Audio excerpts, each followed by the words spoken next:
படம் ரிலீஸ் ஆகிருக்கு, நல்ல வரவேற்பு பெற்றுட்டு வருது. ஆனா இந்த நேரத்திலயும் சூப்பர் ஸ்டாருக்கே ஒரு ட்ரிபியூட்டை படத்துல வச்சுட்டாங்க. ஆனாலும் இவங்களுக்குலாம் என்ன பிரச்சனை அப்படின்னே தெரியல.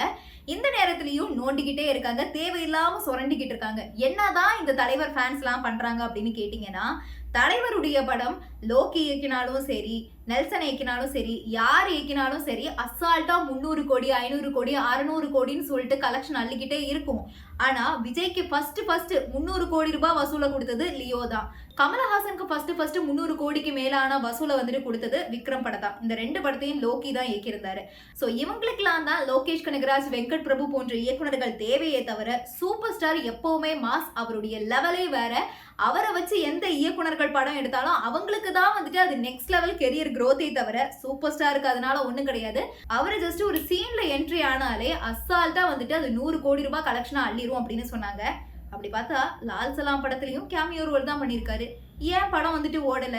நார்மலா ஒரு தளபதி பிலிம் ரிலீஸ் ஆனாலே இந்த சூப்பர் ஸ்டார் ஃபேன்ஸ், கமலஹாசன் ஃபேன்ஸை கூட விடுங்க, தலை ஃபேன்ஸ் எல்லாருமே வந்துட்டு சும்மாவாது காலங்காத்தால தியேட்டருக்கு போட்டு படம் நல்லாவே இல்லை, மொக்க, நான்லாம் தூங்கிட்டேன், கேண்டி கிரஷ் விளையாடிட்டு இருந்தேன், இந்த மாதிரிலாம் சொல்லி நம்ம கேள்விப்பட்டிருப்போம். ஆனா நிஜமாவே வந்துட்டு இந்த படத்துல எல்லாருக்கும் அவங்கவுங்களுக்கான மரியாதை கொடுக்கப்பட்டிருக்கு. அப்பவும் ஏன் இந்த மாதிரி வன்மத்துல கொப்பளிக்கிறாங்க அப்படிங்கிற ஒரு கேள்விதான் இதை பார்த்துட்டு தோணுது. இந்தியாலேயே அதிக வரி செலுத்தக்கூடிய பிரபலங்கள் பட்டியல்ல இப்போ விஜய் செகண்ட் பிளேஸை பிடிச்சிருக்காரு. நம்ம தமிழ்நாட்டை பொறுத்த வரைக்கும் ஃபர்ஸ்ட் பிளேஸ்ல விஜய் தான் இருக்காரு. ஆல்ரெடி விஜய் மேல வந்து நிறைய குற்றச்சாட்டுகள் முன்வைக்கப்பட்டுச்சு.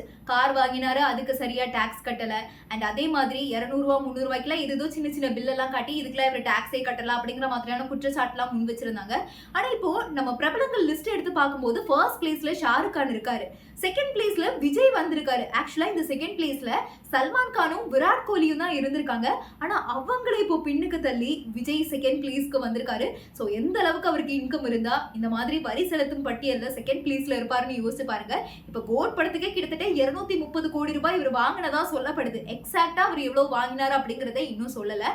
பட் நெக்ஸ்ட் பிலிம்க்கு 250 கோடி ரூபாய் விஜய் சம்பளமா வாங்குறாருன்னு சொல்லப்படுது. அண்ட் கடைசி படத்துக்கு எல்லாருக்கும் ஃப்ரீயா பண்ணி கொடுக்கறதா அவர் சொல்லியிருக்காருன்னு சொல்றாங்க. ஸோ இது எல்லாத்துக்கும் நடுவுல அதிகமா வரி செலுத்தக்கூடிய பட்டியல்ல இவர் செகண்ட் பிளேஸ் வர வந்திருக்காரு. அது பயங்கரமான ஒரு ஆச்சரியத்தை ஏற்படுத்தி இருக்கு.